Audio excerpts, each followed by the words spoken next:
साहब, देखा जा रहा है कि कोरोना का जो दूसरी लहर आई है उसका इफ़ेक्ट कम सा हो रहा है। लेकिन ऐसा तो नहीं है कि लोग क्या करें? अब क्या करेंगे लोग? क्योंकि उनको ये लगेगा कि कोरोना की लहर नहीं है, कि मरीज़ कम आ रहे हैं, तो हम खुले घूमें। नहीं, ऐसा नहीं है। देखिए, अब जो इम्पैक्ट है सेकेंड लेयर का वो काफ़ी कम हो गया है, पर अब हमें और ज़्यादा सावधान रहने की ज़रूरत है अगर हम आगे तीसरी तीसरी लहर की तरफ नहीं बढ़ना चाहते। बात वहीं आती है, सारे प्रिकॉशंस अपने को वही सब करने हैं। आम जनता से मैं यही कहना चाहूँगा कि आपको कहीं भी लगे कि आप अपनी नॉर्मल हेल्थ से डाइवर्ट हो रहे हैं, तो आपको RT-PCR जांच जो है वो ज़रूर करवानी है। वही एक जांच है जो आपको ये बताएगी कि आप पॉजिटिव हैं या नेगेटिव हैं। अगर आप पॉजिटिव हैं तो आप स्वयं अपने आप को आइसोलेट कर लोगे, और अगर आप नेगेटिव हैं तो भी आपको पता रहेगा कि भाई चलो ऐसी कोई बात नहीं है, हम अपना साधारण जीवन यापन कर सकते हैं। लेकिन मैं ये मानता हूँ कि अगर किसी व्यक्ति को ये पता होगी वो पॉजिटिव है, तो मुझे नहीं लगता कि वो लोगों के बीच में घूमेगा। वो अपने परिवार की सेफ्टी चाहेगा, अपने मोहल्ले की सेफ्टी चाहेगा, अपने दोस्तों की सेफ्टी चाहेगा, तो वो ऑटोमेटिकली आइसोलेशन में चला जाएगा।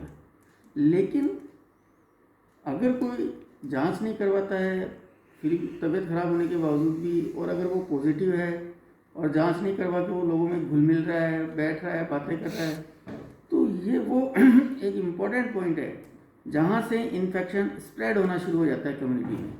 और वो फिर 2 3 4 महीने के अंदर फिर आप देखते हैं किस तरह से केसेस बढ़ते हैं, और अपन कहते हैं कि दूसरी लहर आ गई, तीसरी लहर आ गई। तो इस समय ये जो पीरियड है, इस पीरियड में हम चिकित्सकों का भी ये दायित्व है कि किसी भी तरह की, किसी को कोई नॉर्मल हेल्थ से डाइवर्ट होकर के कोई अलग तरह की उसको लगता है कि इसकी हेल्थ में कोई चेंज आ रहा है, तो RT-PCR टेस्ट करना बहुत ज़रूरी है, ताकि हम आगे के लिए सेफ हो सकें। यानी तीसरी लहर को रोकने के लिए। बिल्कुल, ये मतलब बहुत इम्पोर्टेंट पॉइंट है ये। कि अगर और आप दूसरा, अब जैसे लॉकडाउन खुलेगा करेगा, तो वही सारी चीज़ें, डबल मास्क लगाना है, बाहर जाएं तो हाथ धोना करना, वो सब चीज़ें तो मतलब गोल्ड स्टैंडर्ड है, वो तो अपने को फॉलो करनी करनी है। लेकिन एक बात जो दिमाग में बैठे, नहीं नहीं मेरे तो हल्की फुल्की जुकाम है, मैंने तो कल ऐसे ही एक गिलास फ्रिज में से पानी पी लिया तो मेरा गला ख़राब हो गया, हल्का सा बुखार आ गया, मैंने ये काम कर लिया तो मैं थक गया। ये इस तरह के एक्सक्यूज़ और बहाने मारने से हम अपनी कम्युनिटी से इस कोरोना को ख़त्म नहीं कर सकते। कोरोना तो तभी ख़त्म होगा जब हर आदमी, जब भी उसे ये महसूस हो कि मेरी हेल्थ कुछ गड़बड़ हो रही है, RT-PCR जरूर कराए। ये मेरी सबसे रिक्वेस्ट है, उसमें कोई कोताही या ढिलाई नहीं बरतें। तभी तीसरी लहर रुकेगी।